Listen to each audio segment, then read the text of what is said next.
again, friends. Today I'm going to read The Best Nest by P.D. Eastman. It is spring and there are many, many birds outside building their nest. The Best Nest by P.D. Eastman. Mr. Bird was happy. He was so happy he had to sing. This was Mr. Bird's song. I love my house, I love my nest, in all the world my nest is best. Then Mrs. Bird came out of the house. It is not the best nest, she said.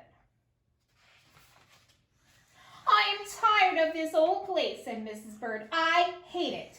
Let's look for a new place right now. So they left the old place to look for a new one. This place looks nice, said Mr. Bird. Let's move in here. But somebody else had already moved in. So they looked at another house. This one looks nice, said Mr. Bird, and there's nobody in it. You're wrong, said Mrs. Bird. This house belongs to a foot. So they went along looking. I like this one, said Mr. Bird. It has a pretty red flag on the roof. I have always wanted a house with a flag, said Mrs. Bird. Maybe this place will be all right. But it was not all right. I guess I made a mistake, said Mr. Bird. The mail carrier came. Oh. You make too many mistakes, said Mrs. Bird. I am going to pick the next house. And here it is, right here. They flew in. They looked around. Isn't it too big? Asked Mr. Bird. I like this big place, said Mrs. Bird. This is the place to build our new nest. They went right to work. They needed many things to build their nest. First, they got some hay. Then they got some soda straws and broom straws. They got some sweater string.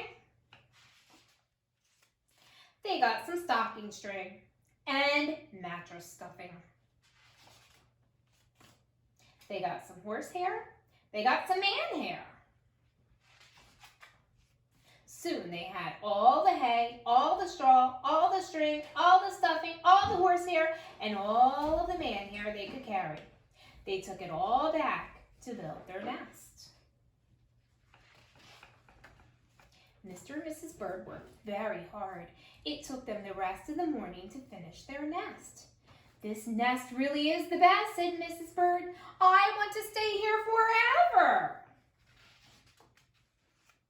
Mr. Bird was very happy too. He flew to the top of his house and he sang his song again. I love our house, I love our nest, in all the world our nest is best. He was so busy singing, he didn't even see Mr. Parker coming. Every day at 12 o'clock, Mr. Parker came to the church. Mr. Parker came to pull a rope, and the rope went up to the bird's new nest. The rope rang the big bell right under Mrs. Bird's nest. Bong! Bong! Bong! Oh, she looks very surprised. Mrs. Bird got out of there as fast as she could fly. Bong! Bong! Bong! Bong! Bong! Oh! When Mr. Bird came in, all he could see was a mess of hay and string and stuffing and horsehair and man hair and straws. Where was Mrs. Bird? I will look for her until I find her, said Mr. Bird. He looked high, he looked low, he looked everywhere for Mrs. Bird. He looked down into a chimney, but Mrs. Bird wasn't there. He looked down into the water barrel, but Mrs. Bird wasn't there. He saw a big, fat cat. There was a big, fat smile on the fat cat's face. There were some pretty brown feathers near the fat cat's mouth. Mr. Bird began to cry. Oh dear, he cried. This big fat cat has eaten Mrs. Bird. Oh no. Mr. Bird flew off. I'll never see Mrs. Bird again, he cry. It was getting dark. It began to rain. It rained harder and harder and harder. Mr. Bird could not see where he was going, and he's crying. Crash! Mr. Bird bumped into something.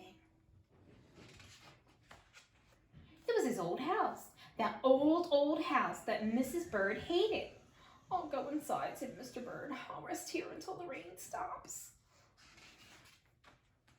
Mr. Bird went in, and there was Mrs. Bird, sitting there singing, I love my house, I love my nest, in all the world, this nest is best.